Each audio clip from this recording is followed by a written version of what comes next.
여러분 안녕하십니까? 오늘은 세월호 무엇이 문제인가 하는 그런 제목을 가지고 잠깐 말씀드리고자 합니다. 이미 오래 지난 이야기지만은 아직까지 이 사건이 현재 진행형으로 이렇게 계속되고 있기 때문에 제가 한마디 하고자 합니다.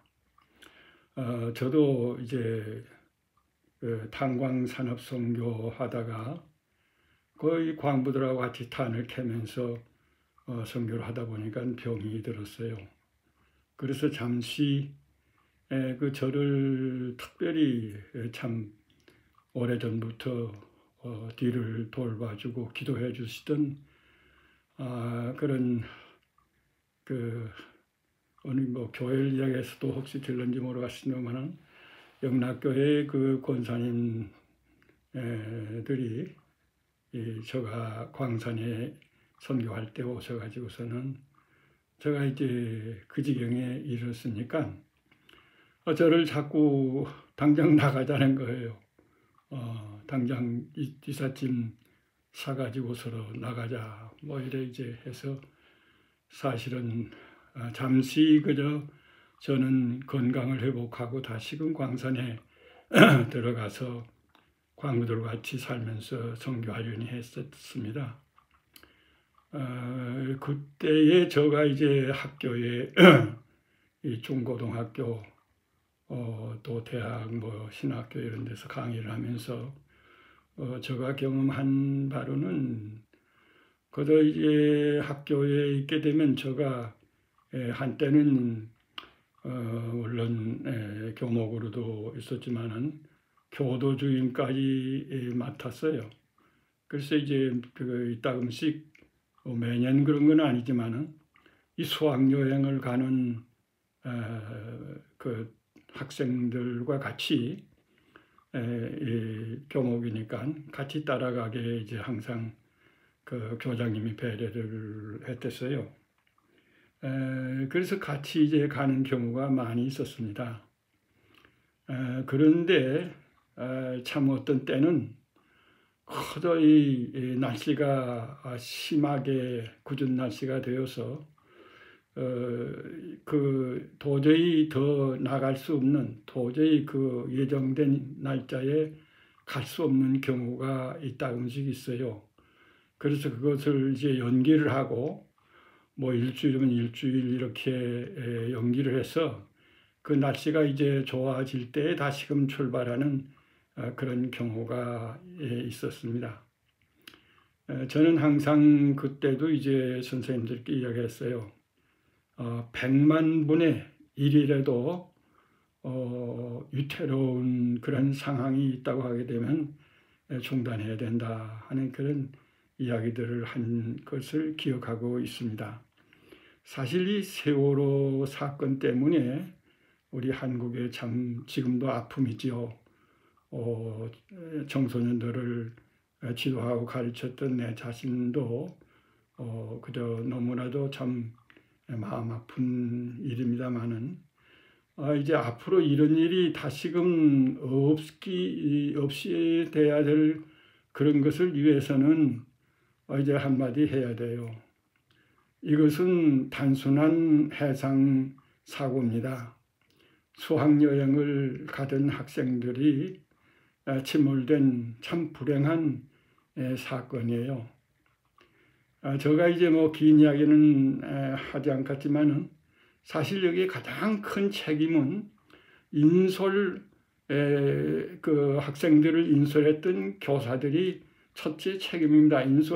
그 교사들의 책임자로 갔던 그 사람이 여기엔 전적인 책임이 있어요.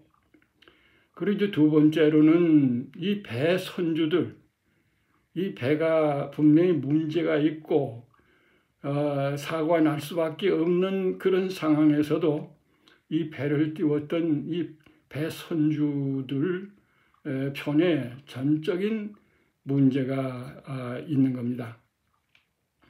그래서 사실은 그 수학여행을 떠날 때에 제가 이제 들었자 하니 그 세월호를 타고 가던 그 배가 하도 풍랑이 심하고 날씨가 도저히 배를 띄울 수 없는 그런 상황에 있었으니까 그걸 한 번 또 연기를 했대요, 시간을. 그렇게 하고는 두 번째도 연기를 했다나 뭐 그런 이야기를 들었거든요. 이렇게 위태로운 그런 풍랑, 위태로운 그런 날씨 가운데 어떻게 인솔자가 그렇게 그 수학여행 학생들을 그 배를 띄울 수 있게 했느냐 하는 거예요.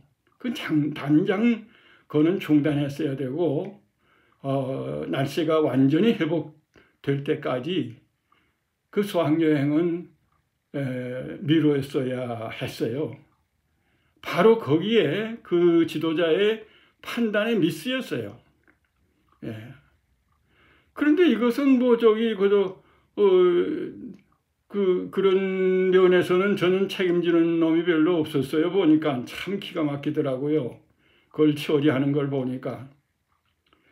이제 두 번째로는 이제 선주들이지요. 그 배가 그런 배였으니까 사고 날 수밖에 없는 그런 배를 계속 띄우게 했던 그 선주들이 전적인 책임져야 돼요. 이건 왜 국가가 보상합니까? 그놈들이 해야지. 그런데 뭐 이제 내 내막은 어떻게 되는지 모르겠다만은 이거는 그 책임 소재가 아주 분명한 거예요. 이거는 뭐 가타부타가 없어요. 그저 선주들의 전적인 책임이에요. 그런데 듣자 하니 그 배가 그렇게 문제가 많고 사고 날 수밖에 없는 그런 참 형편없는 배였는데 그것을 계속 띄우게끔 그저 그 엄청난 또 그리고 이제 부채가 있어가지고 빚이 진 그런 상황에서 도저히 그 회사가 더 운영될 수 없을 때에 노 대통령 시절에 문재인이가 무슨 비서실장을 하고 있을 때에 엄청난 그 부채를 그저 정부에서 탕감을 해줬다는 거예요. 이건 뭐 한두 번이 아니었던 것 같아요. 이야기 들어보니.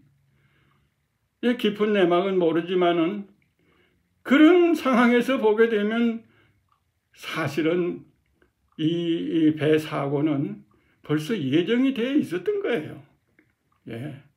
그런데 어떻게 그런 배에 그 불실한 그런 회사의 부채를 갖다가 한 번도 아니고 두 번 뭐 이렇게 탕감을 해주고 말이에요. 이놈들이 이거 지금 또 대통령이라는 놈이 바로 그놈 아닙니까? 지금 분개해요. 그 생떼 같은 애들 말이에요. 이놈들은 저기 아무 죄가 없나요? 예. 그래, 참, 세월호를 생각하면은 마음이 아파요. 그런데 이것을 이제 뒤에 저는 이제 멀리 나와 있으니까 보니까 이 프레임을 말이에요. 엉뚱한 대통령이 이게 잘못해서 이렇게 됐다. 대통령이 뭐 해서 이거 무슨 뭐 몇백 명이 죽었다. 이렇게 프레임을 좌파놈들이 말이에요. 문재인이 이놈을 비롯한 좌파놈들이 그게 애들 죽은 것을 그렇게밖에 처리를 할 수가 없나요?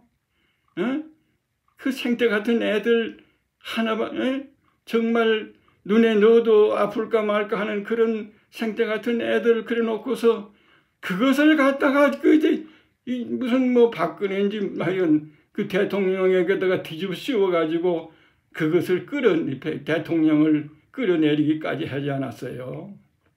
사실 문재인이라는 놈은 예를 들면 노무현이는 지금 이제 돌아가셨으니까 참 돌아가신 분에 대해서 더 이야기할 수 없겠지만은 이 세월호 사건에 문재인이 책임이 없나요?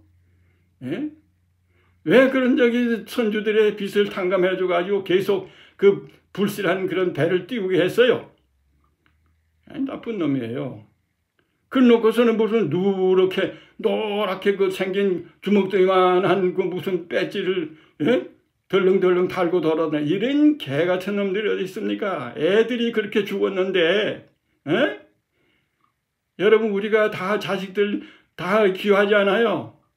그래 놓고 그놈들이 그것을 정치에 이용해가지고 대통령까지 된 그런 놈.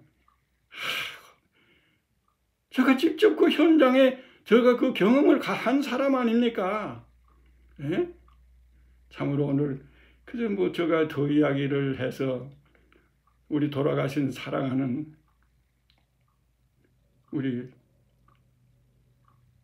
자식들 같은, 그리고 그 제자나 다름없는 학생들, 이거는요 언젠가는 이 문제는 다시 재론되어서 이 문재인이부터 이거 책임을 져야 됩니다. 그리고 왜 정부에서 세금을 걷어가지고 그런 부실한 놈들 그 빚을 갚아줍니까? 그리고 이번에도 지금 모든 뭐 보상하고 뭐 한 거 다 정부에서 했잖아요. 문재인이 깝질을 벗겨서라도 그놈들이 이거 다 해결했어야죠.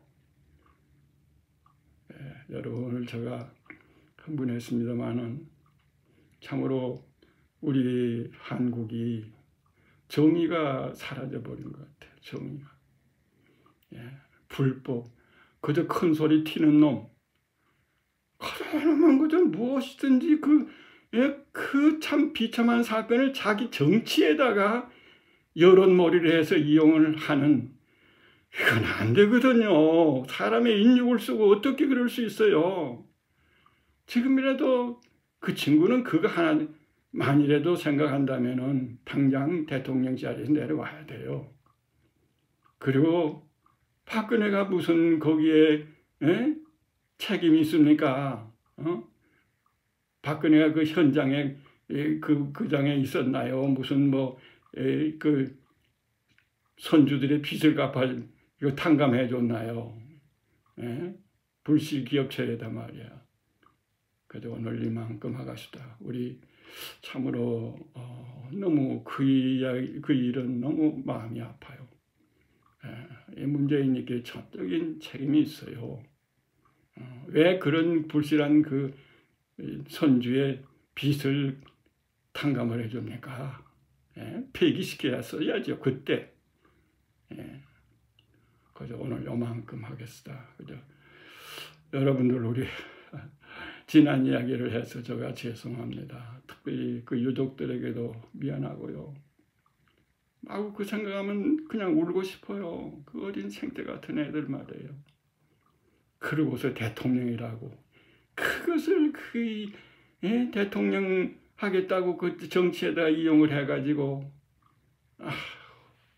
여러분들 그래도 우리 살아야 되고 이런 어려움을 잘 극복해 나가시면 좋겠고, 그러나 문재인은 여기에 대한 책임을 져야 돼요. 그리고 깊은 사과를 하고 자기에 있는 전 재산을 털어서라도 그 유족들을, 그놈 재산 다 털어서 유족들에게 마지막에라도 다시 한번 보상을 해줘야 돼요. 뭐 그 돈으로 무슨 보상한들 무슨 소용이 있겠습니까만, 그 전적인 첫째 책임은, 근본 책임은 돌아가신 분에게 책임을 질 수 없지만 문재인에게 있어요.